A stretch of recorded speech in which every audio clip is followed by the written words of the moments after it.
This chemical reaction actually only has one reactant, and that reactant is water.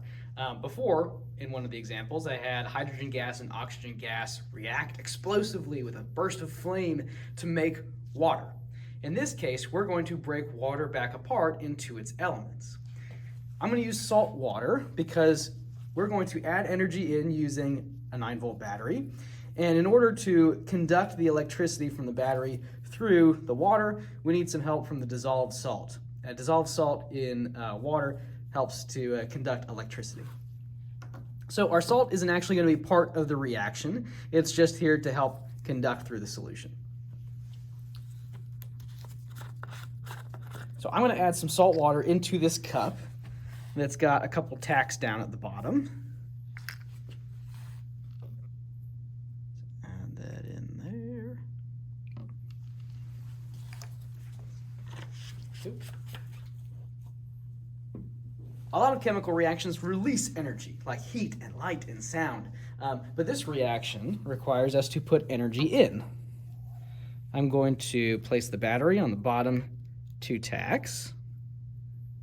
Okay, and our reaction has begun. You might be able to see the bubbles. Let me get this a little bit closer.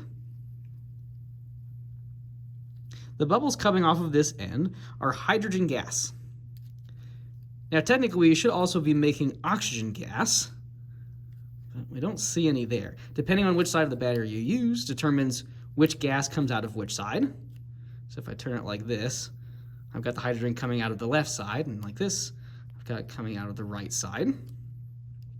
You might notice some like green stuff in here. This is kind of a byproduct of the reaction, and it's why we don't see the oxygen. The hydrogen gas is coming out, but the oxygen gas immediately reacts with the iron in these tacks and rusts them. We end up with this green oxidized stuff of iron and whatever else is in these tacks that ends up floating around in there. So we don't really see the oxygen because it immediately reacts with the metal in the tack, but we would normally release oxygen in this reaction also. We just have to know it's there because we end up with this rusty stuff in the water.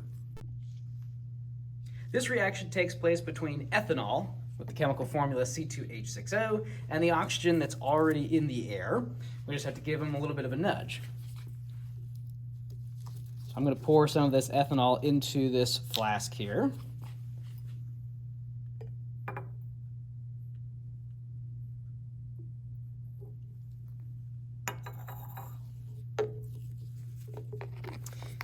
If you don't have ethanol, you can also use rubbing alcohol, like isopropyl alcohol also works. The reaction equation just looks a little bit different because the chemical is a little bit different. But you get the same kind of result.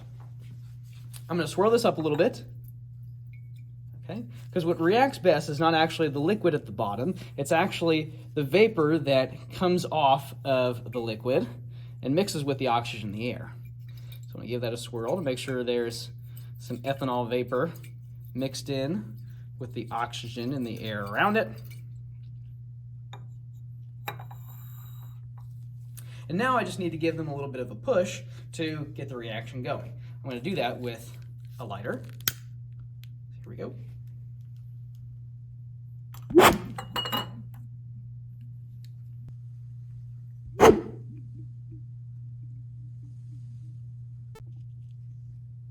When our ethanol, the C2H6O, mixes with the oxygen and reacts, their atoms rearrange. And the products that we get are carbon dioxide and water, CO2 and H2O.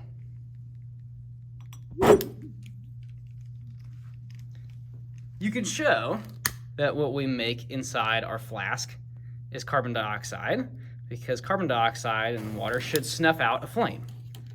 So if I dip this into my flask, it snuffs out.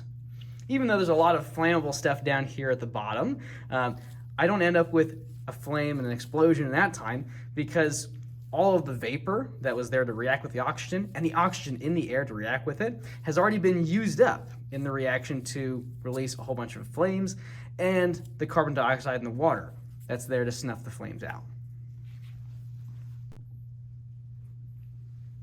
This is a piece of steel wool. It's got a very fine texture to it. The strands of iron are very, very thin. And technically steel has some other stuff in there besides iron, but we're going to assume, to make this simple, that this is just basically a whole bunch of iron threads that are clumped together.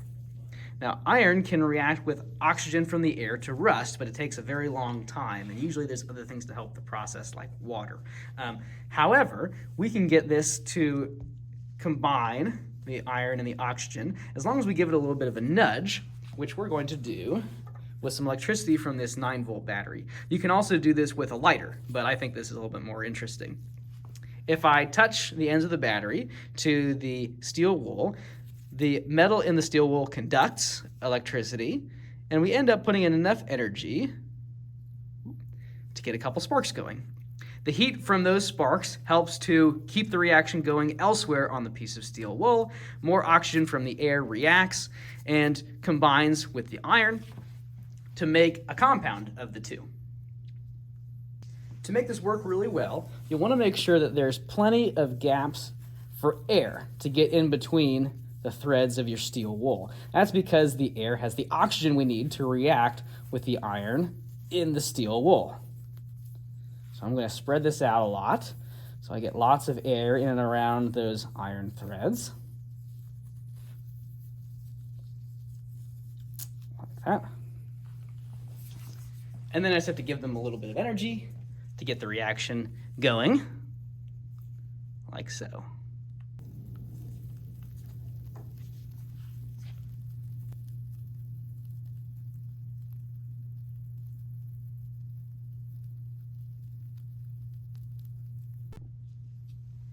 This is the reaction between lead nitrate and potassium iodide.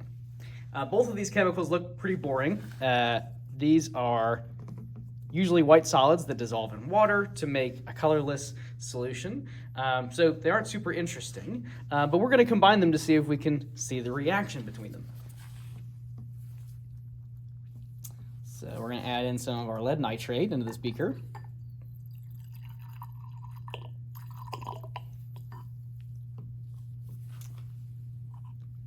Again, doesn't look too interesting. We're going to add to that our potassium iodide.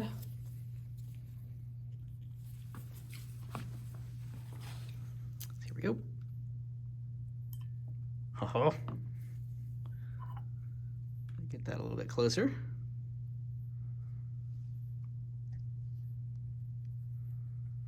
So we get this kind of yellow substance in here. That is lead iodide. And it's one of the products of this reaction.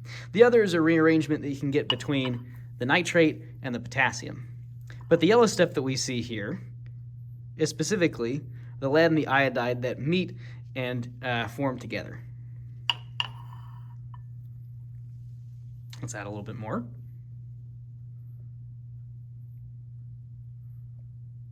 It's a beautiful, brilliant yellow color. This is what we call a precipitate. It's technically a solid, even though right now it's suspended in the liquid. It will settle out at the bottom of the beaker instead of being dissolved in. So if we let this sit for a while, we won't have a yellow mixture. We'll have kind of a clear mixture with yellow particles at the bottom. You can already see them settling out a little bit.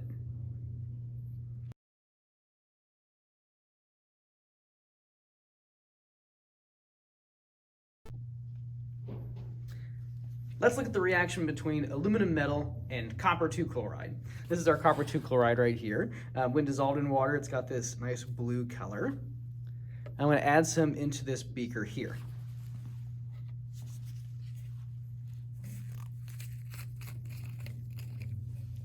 There we go. Add some of that in there.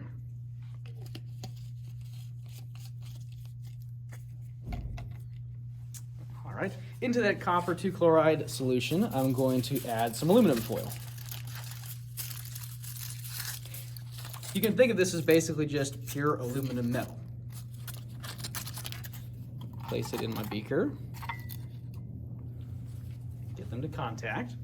Now, in order to get this reaction to work really well, you need to get past the oxidized layer on the outside of the aluminum, which means it takes a little bit of time for it to get kicking. but you'll soon start to see we get this brownish stuff down in the bottom of the beaker. Some heat's being released. You can see some steam forming there. We're getting kind of a different color. Let me stir this in here a little bit.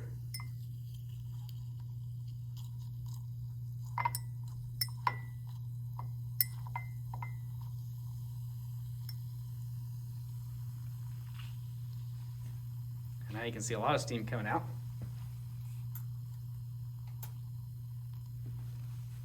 The more reactants we use, the more the reaction happens, which means the more heat is released as more products are being formed from the reactants. So we're doing this one pretty small scale because of how much heat it releases. Ooh, that's already almost too hot to touch. Let me see if I can grab it from the top edge and bring it a little bit closer to the camera. If you can see that kind of like brownish stuff in there, that is one of our products. It's actually copper metal. It kind of looks like just junk, but this is pure copper metal that we could filter out. The aluminum and the copper are kind of switching places. So in this reaction, we go from having copper 2 chloride and aluminum metal to having copper metal and aluminum chloride. You might also notice that the color of the solution is starting to fade. It's kind of becoming this kind of like murky green color. It's no longer that blue color. The blue color we get comes from the copper that's dissolved in this solution. So when the copper comes out of the solution and ends up as this solid metal at the bottom, then our solution is not so blue. If we put enough aluminum in there, we could even get the solution to be totally clear.